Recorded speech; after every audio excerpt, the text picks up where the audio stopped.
Hey hello. അപ്പോൾ ഞാൻ എന്താ എണീറ്റ് വന്നുള്ളൂ. അപ്പോൾ ഇന്ന് സെക്കൻഡ് സാധനം റെഡി. അപ്പോൾ നല്ല ഉറക്കമായിരുന്നു. അപ്പോൾ നമുക്ക് പോയിട്ട് ചായ കുടിക്കാം. എന്താണ് ചായക്കെന്ന് അറിയത്തില്ല, പോയി നോക്കാം. ഇന്നലെ വട്ടയപ്പം കാര്യങ്ങളൊക്കെ ഇരിപ്പുണ്ടായിരുന്നു, സോ അതൊക്കെ ഉണ്ടാവുമെന്നാണ് എൻ്റെ ഒരു വിശ്വാസം. അപ്പോൾ നമുക്കിന്ന് ഒരു വാട്ടയിറ്റിനിടെ നോക്കാം അല്ലേ?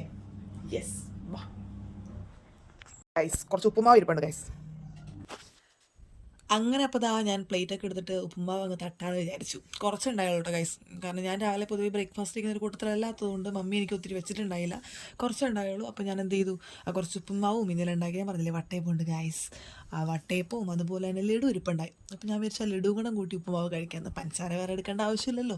സോ ഒരു ലഡുവും കൂട്ടി അങ്ങനെ വട്ടയപ്പവും കഴിച്ചു. വട്ടയപ്പം അടിപൊളിയായിരുന്നു. മമ്മി പലഹാരങ്ങൾ ഉണ്ടാക്കാൻ മിടിക്കുക കേട്ടോ ഗൈസ്. മമ്മി എല്ലാ പലഹാരങ്ങളും അടിപൊളിയായിട്ട് ഉണ്ടാക്കും. പിന്നെ എനിക്ക് ഈ ഉപ്പുമാവിൽ കറിവേപ്പില, പച്ചമുളക് ഈ സാധനങ്ങളൊന്നും ഇഷ്ടമല്ല. അപ്പോൾ അതൊക്കെ അങ്ങ് സൈഡിലോട്ട് മാറ്റി വെച്ചു. ഉപ്പുമാവ് തിന്ന് നോക്കി കുറേ നാളിന് ശേഷം കഴിക്കണോടാന്ന് അറിയില്ല ഗൈസ്. ഒടുക്കത്ത രുചിയായിരുന്നു അതിന്. എന്തൊരു ടേസ്റ്റ് ആയിരുന്നു എന്നറിയോ. പക്ഷെ കുറച്ചുണ്ടായുള്ളൂ. പിന്നെ ഞാൻ എന്താ ലഡുവും കൂട്ടി ഒരു പിടി പിടിച്ചു. നല്ല ടേസ്റ്റ് ഉണ്ട് കേട്ടോ, ചുമ്മയല്ല, നല്ല രുചിയുണ്ട് ലഡു കൂട്ടി കഴിക്കാൻ. സ്വാഭാവികമായിട്ട് മധുരമാണല്ലോ, അപ്പോൾ അങ്ങനെ ഒരു ടേസ്റ്റ് വരും. അങ്ങനെ നല്ലൊരു ഉപ്പുമാവൊക്കെ കൂട്ടി ഉപ്പുമാവും കഴിച്ച് അങ്ങനെ ഇരുന്നപ്പോൾ കുറച്ച് നേരം കഴിഞ്ഞപ്പോൾ ഞാൻ നുറുക്കും കായോർത്തും കഴിച്ചു. മമ്മി വീട്ടിലുണ്ടാക്കിയതാണേ. അപ്പോഴാണ് ഞങ്ങളിവിടെ ഒരു പട്ടിയുണ്ട്, സുന്ദരി എന്ന് വിളിക്കുന്നത്. സുന്ദരി വന്നിട്ടുണ്ടായിരുന്നു, അതിനും ഇട്ട് കൊടുത്തു. ഒന്നിട്ട് കൊടുത്തപ്പോൾ അതേ വരുന്നു കുണുങ്ങി കുണുങ്ങി എൻ്റെ അടുത്തോട്ട്. പിന്നെ എൻ്റെ ഞാൻ കുറച്ച് ഇട്ട് കൊടുത്തു. സുന്ദരി, സുന്ദരി.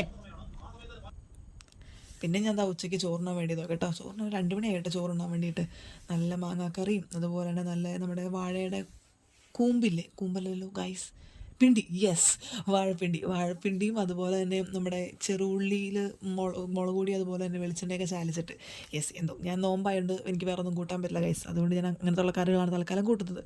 പിന്നെ നല്ലൊരു ഉറക്കം ഇറങ്ങി എണീറ്റപ്പോഴത്തേനും രാത്രിയായി ഗൈസ്. ഒരു 6:30-7 മണിയായി ഞാൻ ചായ കുടിക്കാൻ. തലയിൽ താളിയൊക്കെ തേച്ചതുകൊണ്ടാണ് ഗൈസ് അങ്ങനെയൊക്കെ മുടി കെട്ടി വെച്ചേക്കുന്നത്. പിന്നെ ഞാൻ ഒരു കേക്ക് ഇരിപ്പുണ്ടായിരുന്നു, മമ്മിയുടെ ചേച്ചി വന്നപ്പോൾ കൊണ്ടു തന്നായിരുന്നു. അപ്പോൾ അങ്ങനെ പിന്നെ ആ കേക്കൊക്കെ മുറിച്ചു. കേക്ക് മുറിക്കാൻ ഇത്ര ബലം കൊടുക്കുന്നത് വേറെ ഒന്നും കൊണ്ടല്ല, മമ്മി കേക്ക് ഫ്രിഡ്ജിൽ വെച്ചേക്കുമായിരുന്നു. സോ നല്ല കട്ടിയായിരുന്നു. പിന്നെ കേക്കിനുള്ള ഒരു ആക്രാന്തം മൂലം കട്ടിയൊന്നും നോക്കാൻ നിന്നില്ല, ഫ്രിഡ്ജിൽ നിന്ന് എടുത്തു, അങ്ങനെ തന്നെ മുറിച്ച് കഴിച്ചു. മമ്മി അപ്പുറത്തുണ്ട് കേട്ടോ, മമ്മിക്കും കൊടുത്തു കേട്ടോ, തന്നെ തിന്നൊന്നും അല്ലായിരുന്നേ. പിന്നെ രാത്രി ആ ചോറുണ്ടു. ചോറിനും ഉച്ചത്തെ അതേ കറികളുണ്ടായിരുന്നു. പിന്നെ പപ്പടവും തൈരും കൂടെ കൂടുതൽ ഞാൻ എടുത്തു എന്ന് മാത്രം.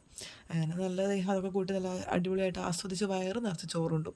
നല്ല ടേസ്റ്റ് ഉണ്ടായിരുന്നു കേട്ടോ ഗൈസ്, നോമ്പായതുകൊണ്ടാണേ. അപ്പോൾ എൻ്റെ ചാനൽ ആദ്യമായിട്ടായാലും കാണുന്നുണ്ടെങ്കിൽ ഒന്ന് സബ്സ്ക്രൈബ് ചെയ്തേക്കണേ. അപ്പോൾ ഇന്നത്തേക്ക് ഇത്രയേ ഉള്ളൂ. അടുത്ത വീഡിയോയിൽ കാണുന്നവരെ ടാറ്റ ബൈ, സീ യു.